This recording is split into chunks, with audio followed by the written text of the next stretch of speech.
Hi, I'm Rick Ryer from Huron Tractor Walkerton, and today we're going to learn how to remove and attach a John Deere Quik-Park loader.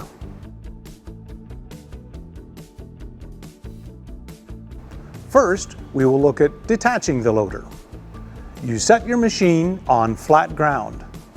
Using the loader joystick, push the loader slowly down to raise the front tires off the ground. Lift the loader latches on both sides to disengage the loader from the tractor. Place your gear shift selector in neutral. Slowly pull the loader joystick backward to push the tractor away from the loader and engage the parking stand.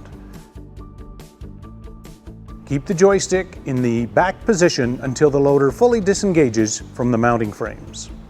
Next, detach your quick coupler hoses. When removing your hydraulic quick couplers, be sure to place the dust caps on both the female and male ends to keep them clean. The loader is now detached, and you can back away. To reinstall the Quik-Park loader, drive the tractor ahead, aligning the mounting frames with the loader arms. Pull ahead until the loader arm just touches the mounting frames.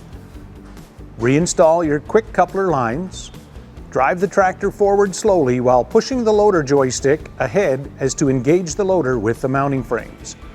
Then lock the loader latches in the down position. The loader is now installed and we're ready to get back to work.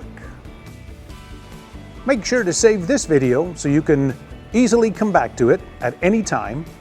If you found this helpful, make sure to like and subscribe for more videos and tutorials.